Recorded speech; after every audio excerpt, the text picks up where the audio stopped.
Darn it. Come on. Hey, folks, welcome back. SteelerWadeShow. My name's Jake Wade. Thank you for checking out the program. Please consider liking this video. Coming to you from Southwest Michigan. I said that maybe. But, folks, first and foremost, I just want to say cheers to you tonight.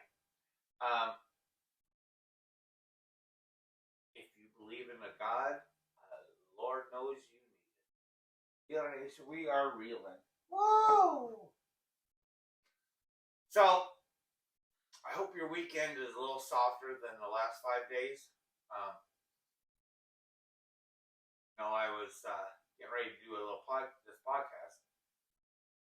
Well, first, let's mention one thing: execution. Right? Like, I've already done this podcast once. See? And the whole deal, because I did the entire podcast over there. Now I know I'm in front because I put a piece of tape down. I have got to figure this out. So,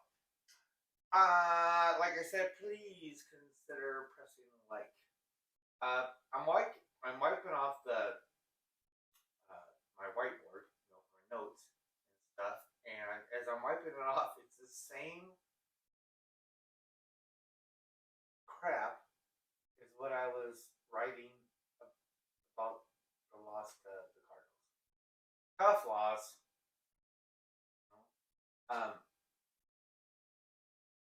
The whole, I got like this group that listens to this and watches this show, It was the whole trust in a fart joke analogy. Sometimes you poop, you don't tell anybody about it, but you poop yourself. Maybe like once every 3 years or whatever, you know what I mean? It just surprises you. That's what I thought happened. Cardinals again, this happened again. And the whole fire Mike Tomlin lingo. The thing that I like with that last game, that's about what it felt like. It was a lot of the same.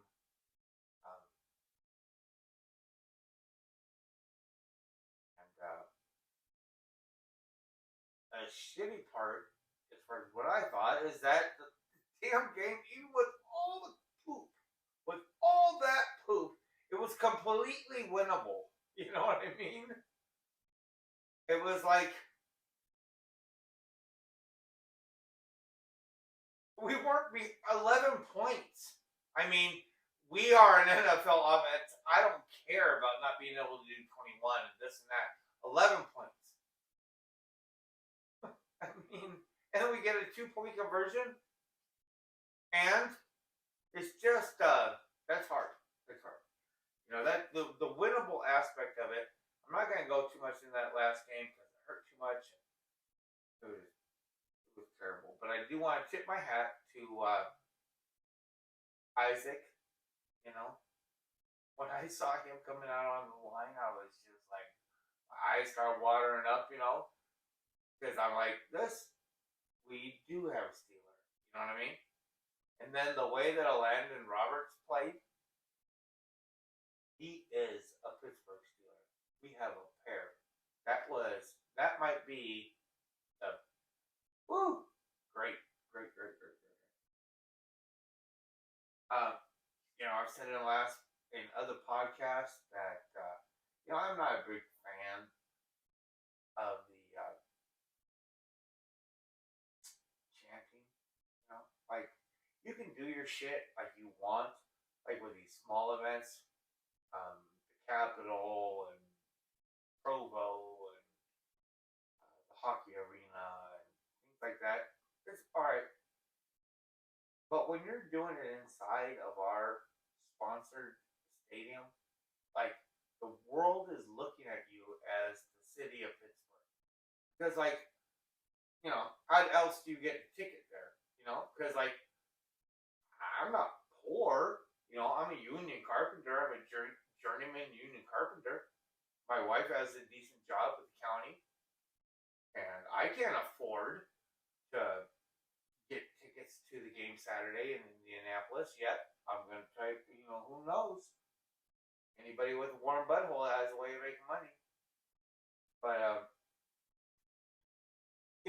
so those people there they have got to be mentally advanced somehow. And now, and now they just want to do that shit with, like, I'm not a big Trubisky fan. I don't want to even get into that. I don't want to get into the whole Rudolph, whatever. But for them to start chanting Mason Rudolph, like, I don't know. What would you expect Baltimore Raven fans to do that? And would you expect? I mean, dumb as F as they are, we'd never see a Cleveland Brown fan doing that. I'm not polished, and that's not classy in my book, or at least it's not righteous as far as representation or banging. What you're, it's just figured out or something, fucking, mob shit. You could be like a sheep. It's real cool. I don't like it. I think it's like scummy. It's a little scummy. In my own personal opinion, it was whatever with Canada. I don't like Canada either. You know what I mean? But like with this, like now, what do you think? What other team do you think would do? You know what I mean? Like my favorite game is to go in and beat the Bengals. You know why? Because the fans and they would do things like that. They're respectful, aren't they? Like shit has gone a little bit south. Maybe a little bit more than a little bit, right? But like, if you're listening to this podcast, especially this deep into it, you have got to be into stuff. You know what I mean? As far as listening to other things and having opinions. You have had to realize that best case scenario is that maybe some handcuffs were taken off and your offense would go up, say, 15, 20%, right? 25 at the most, right? But the opportunity of the floor, because now you have, like, backup coaches dealing with somebody else's book that nobody ever talked, you know what I mean? I talked about in the last podcast, it's like, well, there's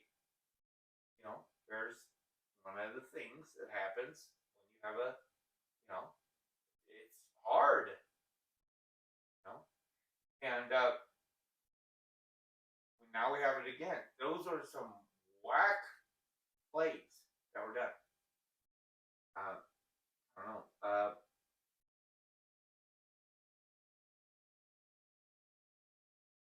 My came home from Ann Arbor, brought my girls home, and my other daughter that I took to the Colts game last year, she came down and she's like, "Who are we playing? Patriots." And she had to school her older sister. I'm like, "Look," and my girl, she don't know shit about football, and she don't like football, but she knows we do not like New England Patriots. It was hard night. It was a hard night. All right, and I'll be completely honest with you. There's I don't like that part about me is necessarily because it's annoying. There's a little part in me that looks at conspiracy theories, So there was a part of me that was like, you know what? I don't think Bill Belichick even wants to win this game. I don't like thinking like that. You know what I mean? I don't. Bad motherfucker. He's a bad motherfucker. I mean, so, folks, I do think that we need to continue a tradition here. I gotta cut this short. Folks, thanks. Press like, subscribe. Love you. Steeler Nation. I'll have something better later. Ow! Happy Fry Talk.